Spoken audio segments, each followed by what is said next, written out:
अस्सलामुअलैकुम। तो कैसे हैं आप लोग? उम्मीद है कि खैरियत से होंगे जहाँ भी होंगे और जिस वक्त भी ये वीडियो देख रहे होंगे।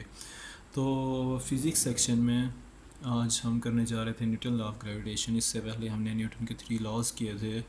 तो अगर आपने वो लॉज देखने हो या उनका बेसिक कॉन्सेप्ट लेना हो तो आप वो वीडियो देख सकते हैं। वो वीडियोस अवेलेबल होंगी हमारे पास नीचे। अगर आप वीडियोस में स्क्रॉल करेंगे नीचे तो आपको नज़र आ जाएंगी। तो सबसे पहले जी न्यूटन साहिब थे कौन? Newton, Isaac Newton. सब जानते हैं कि ये मतलब साइंस सब्जेक्ट्स के दो मेजर साइंटिस्ट जिन्हें हम मानते हैं और इन्हें फादर ऑफ साइंस कहा जाता है। इन दोनों को मतलब कि बेस अगर कहते हैं कि अगर ये दोनों आगाज़ ना करते तो आज हम यहाँ तक ना पहुँच सकते।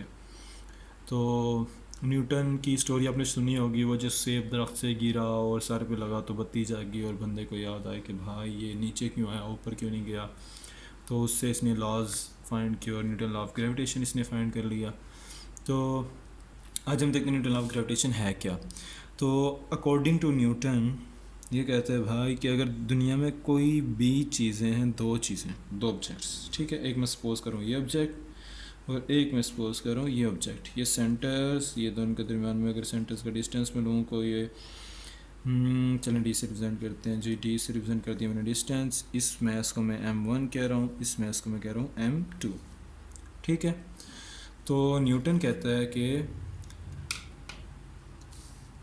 Every object in the universe attract every other object with a force which is directly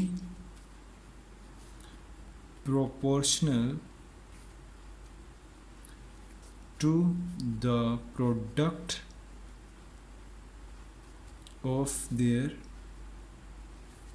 masses and inversely proportional to the square of distance between them। थोड़ी इंग्लिश ज़्यादा होगी। तो इसकी बेसिक ये है कि कहते कोई भी चीज़ दुनिया में लगा लो या यूनिवर्स में लगा लो, मतलब कोई भी दो ऑब्जेक्ट, दो बॉडीज़ आपस में एक दूसरे को अट्रैक्ट करते हैं, लेकिन जो इनकी अट्रैक्शन की फ़ोर्स है वो डायरेक्टली प्रोपोर्शन इनके मैसेज के प्रोडक्ट के और इन्वर्सली प्रोपोर्शन है ये उन दोनों के दरम्यान में डिस्टेंस के। तो अगर हम एक जनरल कॉन्सेप्ट बताना चाहें तो एक एग्जांपल मैं देना चाहूँ तो हम इसका मतलब ये है कि अगर हम जंप लगाएं ऊपर की तरफ ज़मीन से तो ज़मीन को हम अपनी तरफ खींचें ऐसे, ठीक है, एकदम ज़मीन को हम अपनी तरफ खींचें, लेकिन असल में ऐसा नहीं होता क्योंकि ज़मीन का मैस ज़्यादा है, हमारा मैस कम है। तो ज़मीन की जो अट्रैक्शन की फ़ोर्स है बहुत ज़्यादा डोमिनेट करती है, हमारी नेगलिजिबल होती है। तो हमारी फ़ोर्स वहाँ पे निगलेक्ट हो जाती है और ज़मीन हमें अपनी तरफ खींचती है। तो ज़्यादा ऊपर से ज़मीन को जब भी डालने का दिल हो तो आप जंप लगा सकते हैं, ज़मीन आपको अपनी तरफ खींचेगी पूरे प्यार और मोहब्बत से। तो हमने बेसिक लिख लिया, इसके अब फॉर्मूला लिख देते हैं। तो डेरिवेशन इसकी ऐसी होती है, consider a diagram of mass to bodies with mass m1 and m2 and the distance among them is g। So derivation, अच्छा मैं डेरिवेशन लिख दूँ। डेरिवेशन होगी फोर्स जो है वो डायरेक्टली प्रोपोर्शन थी प्रोडक्ट ऑफ देयर मैसेज, ठीक है, and inversely proportion to the square of distance between them, ठीक है। जिस तरह हमने न्यूटन के लॉज सेकंड लॉ में हमने उसकी डेरिवेशन में किया था, उसी तरह हम यहाँ पे इक्वल टू का साइन ला रहे हैं। तो इक्वल टू का साइन लाने के लिए हमें कांस्टेंट रिड्यूस कराना पड़ता है, ठीक है। तो वो कांस्टेंट हो गया जी, इन दोनों को मैंने कंबाइन किया तो m1 m2 upon D square. ये आ गया हमारे पास फोर्स का यूनिट आपको पता है, जो यूनिट ऑफ फोर्स होता है हमारे पास वो होता है न्यूटन के इक्वल, ठीक है। क्योंकि ये फोर्स जो डिस्कवर की थी ये भी न्यूटन ने की थी, तो इसलिए इसने जो यूनिट रखी है वो भी इसने अपने नाम के साथ ही रखी है, ठीक है। उसके बाद ये तो दो मैसेज का डिफरेंस हो, मल्टी प्रोडक्ट हो गया डिवाइडेड बाय डिस्टेंस। तो जितना बेसिक कॉन्सेप्ट एक और इसमें आ गया कि with the increase of distance the attraction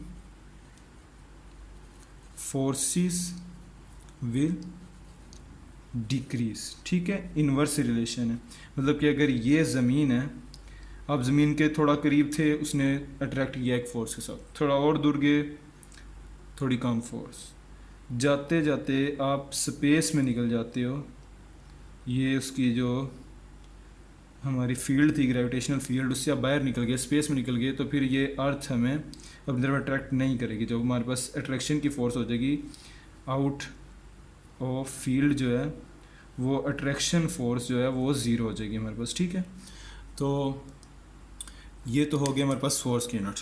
अब एक और चीज़ काबिल गौर है कि ये जी क्या है। ठीक है, लिख तो दिया हमने कि कांस्टेंट है, तो इस जी को हम कहते हैं भाई ग्रेविटेशनल